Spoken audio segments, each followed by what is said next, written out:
शास्त्री गुरु classes की short trick में आप सभी का स्वागत है।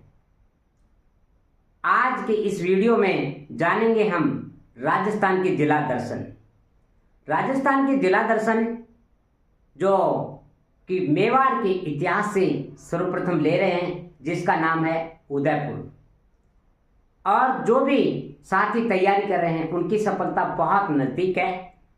इन वीडियो को लास्ट तक देखिए और नोट्स तैयार कीजिए।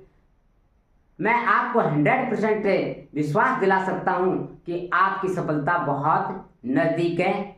और जानते हैं इनमें सबसे पहले उदयपुर जिले के बारे में क्या क्या है, और सारे यानी कि दोहों के माध्यम से, शॉर्ट ट्रिक के माध्यम से आपको जिला दर्शन भी पढ़ाएंगे और इतिहास भी पढ़ाएंगे, कला संस्कृति ज्योग्राफी तक आपको दोहों के और शॉर्ट ट्रिक के माध्यम से बताएंगे। और नोट्स जरूर तैयार कीजिए।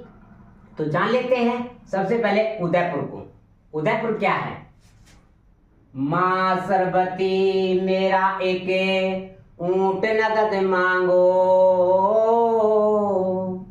सज्जन पीछे जा केसरी चाव से जड़ देगो। उदयपुर में मच्छर की सहेली तेज झाड़ो, मार्शलिया वैन में भीलों की भैंस देवे पाडो। गुप्त गिरा केला आम मान बाणोदय सीसो, मां सरबती मेरा एक ऊंट नगद मांगो, सज्जन पीछे जा केसरी चाव से जड़ देगो। उदयपुर में मच्छर की सहेली तेज जाडो, मार्शलिया वैन में भीलों की भैंस देवे पाडो। गुप्त गिरा केला आम माने बाणोदय सीसो। आप जानते हैं मां का अर्थ हुआ यहाँ पर माउंट फाउंट नगरी। उदयपुर को जाना जाता है माउंट फाउंट नगरी के नाम से। मां का अर्थ हुआ यहाँ माणिक्यलाल शोध संस्थान। माणिक्यलाल शोध संस्थान ये दोहा मेरी माता जी को समर्पित था। मेरी माता जी का नाम सरबती देवी, और उसी के नाम पर से स्टार्ट किया था मां सरबती मेरा एक ऊंट नगद मांगो।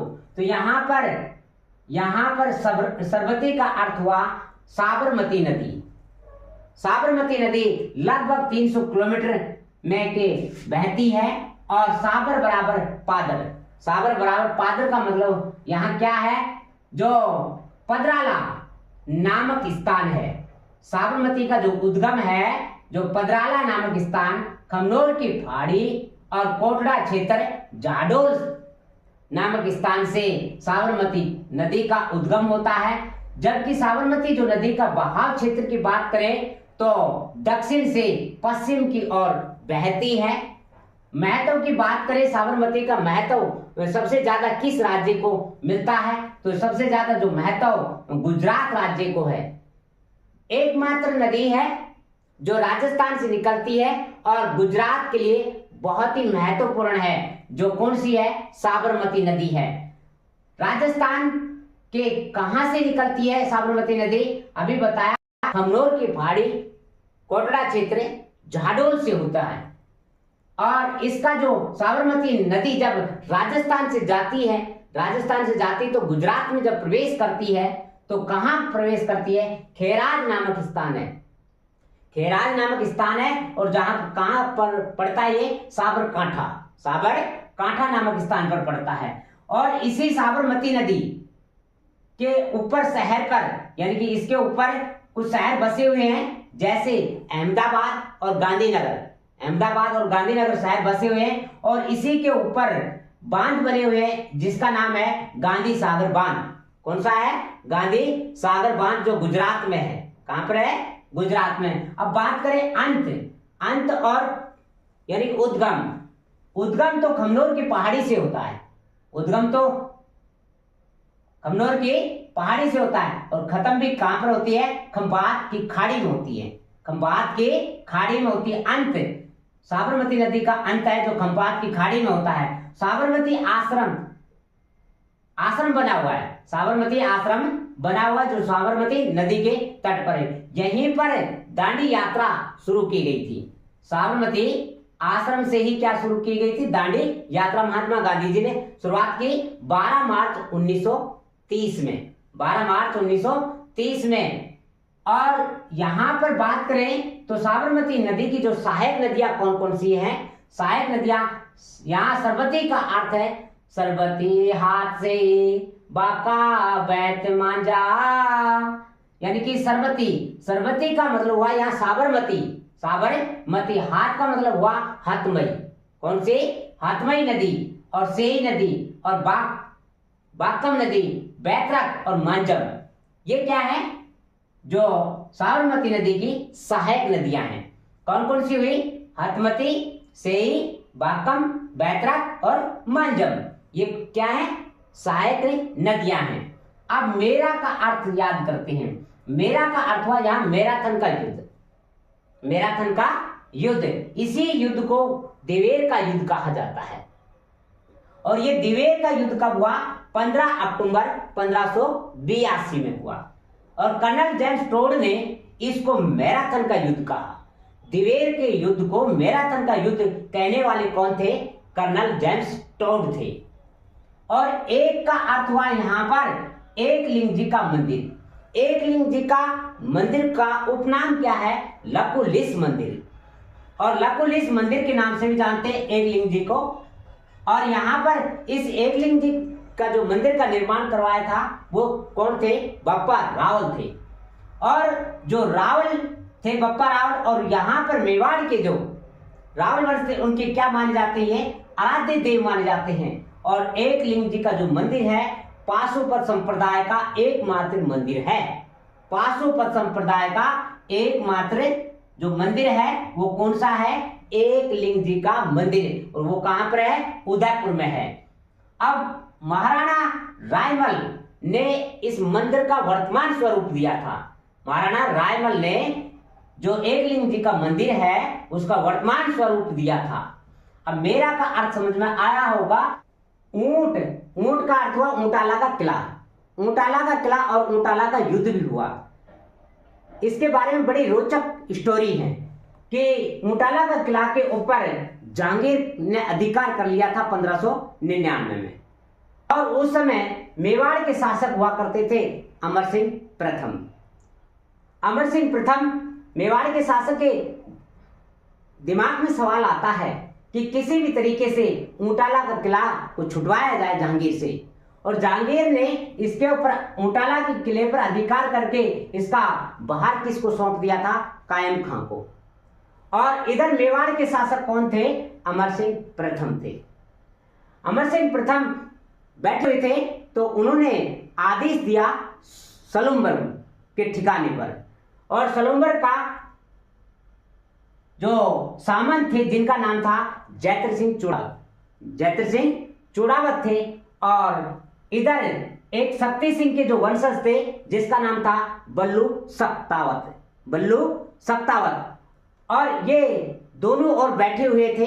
इधर महाराणा अमर सिंह ने जब आदेश दिया तो सलुम्बर वालों को आदेश दिया कि जाओ और ऊंटाला का किला को छुड़वाओ। लेकिन यहीं पर बल्लू सत्तावत भी बैठे हुए थे कि कहने लगे कि महाराज आप चुड़ावतों को ही आदेश देते हो, क्या हम कमजोर हैं? हमारे को भी आदेश दीजिए, हम भी छुड़वा सकते हैं। इधर अमर सिंह प्रथम कहते हैं जाइए आप दोनों छुड़वाइए। और दोनों छुड़वाने के लिए इधर सलुम्बर के सामंत जैत्र सिंह चुड़ावत दीवार को फोड़ करके किले के अंदर प्रवेश करना चाह रहे थे। और इधर शक्ति सिंह के जो वंशज था जिसका नाम था बल्लू सत्तावत, वो क्या किया? दरवाजे पर चले गए, ऊंटाला के किले के दरवाजे पर।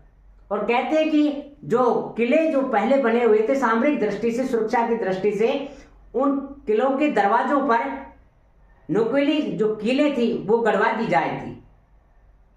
और उसके बाद में क्या होता है? हाथियों को शराब पिला करके और दरवाजे को तोड़ा जाता था। तो हाथी को जैसे शराब पिलाई गई और शराब पिलाने के बाद में एक ही चोट में उस नहीं तोड़ पाया तो हाथी पीछे हट गया। अब सोचने लगा कि कहीं चूड़ावत पहले नहीं चले जाए इस ऊंटाला के किले के अंदर। और बल्लू सिंह सत्तावत ने कहा मैं इस दरवाजे की और ऐसे लिपट जाता हूं और हाथी से इसे टक्कर मरवा देना। सोच रहा था कि यदि मेरी ही जान चली जाएगी लेकिन हमेशा हमारे जो वंशज होंगे सत्तावत वंश के वो हमेशा याद करेंगे हमारे इस तरीके से बलिदान दिया था। और कहते हैं बल्लू सिंह सत्तावत दरवाजे के ऊपर खड़े हो जाते हैं और हाथी से टक्कर मरवाई गई। लेकिन उधर चैत्र सिंह चूड़ावत की तो अलग ही कहानी थी। सोच रहे थे कहीं सत्तावत जो पहले किले के अंदर प्रवेश नहीं कर जाए। इधर चैत्र सिंह चूड़ावत कहते हैं अपने साथियों से मेरा सिर काट करके पहले दीवार के ऊपर फेंक दो। बोले नहीं, दीवार तोड़ दी जाएगी, दीवार तोड़ दी जाएगी, टेंशन लेने की जरूरत नहीं है। लेकिन कहने लगा कहीं ऐसा नहीं हो कि हमारा जो चूड़ावत वंश का नाम खराब हो जाए। और चैत्र सिंह बार बार समझाता है और समझाने के बाद में चैत्र सिंह के जो गर्दन काट करके और ऊंटाला के किले के अंदर फेंक दी जाती है। और इधर जब बल्लू सत्तावत किलों में भिन जाता है और अंदर जब सेना प्रवेश करती है तो देखते हैं कि अंदर चैत्र सिंह चूड़ावत का सिर कटा हुआ था। तो पहले यानी कि चैत्र सिंह चूड़ावत फिर मोर्चा मार लेते हैं।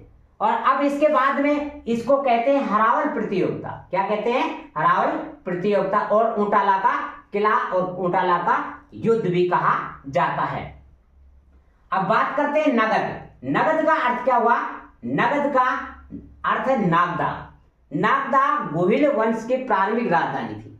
नागदा गोहिल वंश की प्रारंभिक राजधानी थी। और नागदा में ही सास बहू यानी सहस्त्र भाव का मंदिर है। सास बहू या सहस्त्र भाव का मंदिर है जो महामारू शैली पर बना हुआ है। और ये सास बहू का जो मंदिर है ये इसमें किसकी प्रतिमा है? भगवान विष्णु की प्रतिमा है। भगवान विष्णु की प्रतिमा है। और देखिए यहाँ पर मांगो का अर्थ हुआ मांगोबाई। मांगोबाई कौन थी? एक मांड गायिका थी। कौन थी? मांड गायिका थी। और मांड राग गाया जाता है जो शास्त्रीय गायन शैली होती है। और मांड राग के साथ में कौन सा नृत्य किया जाता है? 13 ताली नृत्य किया जाता है। 13 ताली नृत्य किया जाता है। और अल्लाह जलाई जो कहाँ की थी? अल्लाह जलाई बीकानेर की थी। बानो बेगम कहाँ की थी? जयपुर की थी। और गौरी देवी कहाँ की थी? पाली की थी। और स्वर्गीय गौरी देवी जो बीकानेर की थी हाल ही में 2013 में राजस्थान रत्न पुरस्कार से सम्मानित किया गया था। और जमीला बानो जोधपुर की थी। और आप कमेंट में जरूर बताना फत्तोबाई यानी कि फत्ताबाई कहाँ की थी। और अब इस लाइन का तो हमने जाना। अब अगले लाइन का जो अर्थ है अगले वीडियो में जानेंगे। और आप इस वीडियो को अच्छा लगे तो लाइक करना, कमेंट करना और चैनल को सब्सक्राइब करना और वीडियो को शेयर करना न भूलें। थैंक यू, बहुत बहुत धन्यवाद।